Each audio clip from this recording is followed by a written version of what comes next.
Assalamualaikum warahmatullahi wabarakatuh. Alhamdulillah wassalatu wassalamu ala Rasulillah wa ala alihi wa sahbihi wa mawala wala haula wala quwwata illa billah.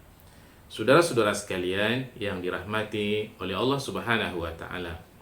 Kalau kita membaca kisah-kisah para nabi di dalam Al-Quran, itu kisah yang paling banyak disebutkan oleh Allah Subhanahu wa ta'ala adalah kisah Nabi Musa alaihissalam. Nama Nabi Musa saja itu disebut oleh Allah Subhanahu wa ta'ala di dalam Al-Quran itu sebanyak 136 kali. Yaitu nama Nabi yang paling banyak yang disebutkan Allah di dalam Al-Quranul Al-Karim.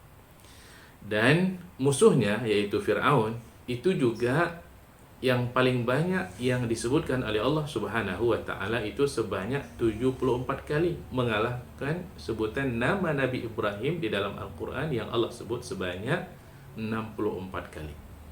Nah, tentu saja saudara-saudara sekalian ini memberikan isyarat kepada kita bahwa kisah Nabi Musa alaihissalam dan Fir'aun ini adalah sebuah kisah yang sangat penting untuk kita ambil ibrah, pelajaran dalam kita mengharungi kehidupan kita di atas muka bumi ini.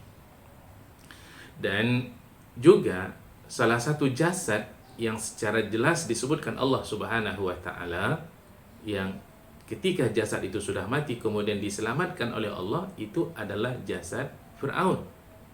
Sementara jasad-jasad yang lain itu tidak disebut oleh Allah Subhanahu wa ta'ala.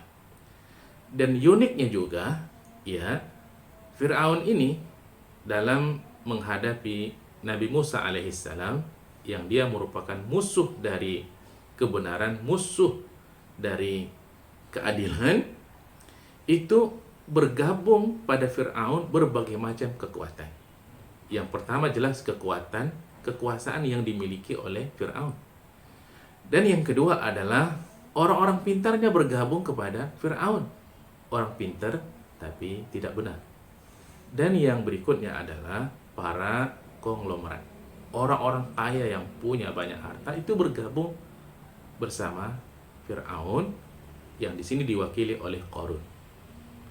Nah, mereka ini berkolaborasi, bekerja sama, merupakan musuh dari keadilan, musuh dari kebenaran yang dibawa oleh Nabi Musa alaihissalam. Nah, saudara-saudara sekalian, tahukah kita apa akhir dari perseteruan ini di antara kebatilan yang diwakili oleh gabungan dari kolaborasi Fir'aun, Haman dan Qarun dengan kebenaran yang dibawa oleh Nabi Musa alaihissalam. Nah, akhirnya saudara-saudara sekalian, ya, itu adalah merupakan tragedi ending bagi Fir'aun dan orang-orang yang bersamanya. Qarun itu ditelan oleh bumi bersama harta-hartanya, habis. Haman juga mati. Dan Fir'aun juga akhirnya mati, Allah tenggelamkan di Laut Merah. Nah, tahukah saudara-saudara sekalian apa keinginan terakhir yang diinginkan oleh Fir'aun? Nah, ternyata Allah Subhanahu wa ta'ala kemudian mengungkap bahwa ternyata pada akhirnya dia pengen juga jadi orang baik, pengen menjadi pengikut orang-orang soleh. Allah Subhanahu wa ta'ala menjelaskan dalam surah Yunus ayat 90. A'udzu billahi minasyaitonir rajim. Qala amantu annahu la ilaha illa alladhi amanat bihi banu Israil wa ana minal muslimin.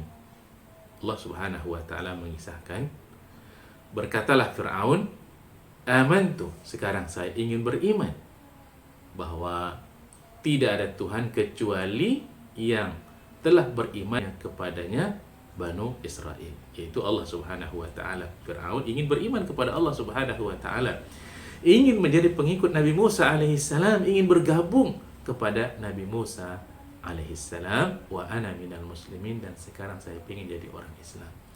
Tapi apa daya, saudara-saudara sekalian, waktu sudah terlambat, nyawa sudah sampai di tenggorokan, tobatnya Fir'aun tidak diterima oleh Allah Subhanahu wa taala, dan Allah kemudian mengatakan kepada Fir'aun, "Al-ana wahai Fir'aun, sekarangkah waktunya engkau ingin bertobat? Wa qad 'asaita qablu wa kunta minal mufsidin." Engkau sudah banyak melakukan maksiat, kemungkaran, kezaliman, ketidakadilan. Sudah banyak engkau lakukan sebelum ini. Wa kunta minal mufsidin, dan engkau ini adalah termasuk orang-orang yang telah banyak melakukan kerusakan. Dan akhirnya Allah mengatakan Fir'aun, ya, "Falyawma nunajjika bibadanika." Maka Allah Subhanahu wa taala kemudian, hari ini Fir'aun, kami selamatkan jasadmu. Untuk apa? Tujuannya adalah tidak lain tidak bukan litakuna liman khalfaka ayah, agar jasad engkau ini dapat menjadi tanda, ibrah, pelajaran bagi orang yang datang setelah engkau. Oh, ini rupanya dulu Fir'aun yang pernah memusuhi Nabi Musa alaihissalam, yang pernah berbuat zalim, berbuat tidak adil, membunuh manusia, yaitu bayi-bayi dari kaum Bani Israel yang lahir ketika itu. Wa inna katsiran minan nasi an ayatina laghafilun. Masalahnya banyak orang yang lalai dari ayat-ayat Allah Subhanahu wa taala. Mudah-mudahan kita semua mendapatkan pelajaran dari kisah ini untuk kita kemudian semakin dekat dengan Allah Subhanahu wa taala. Assalamualaikum warahmatullahi wabarakatuh.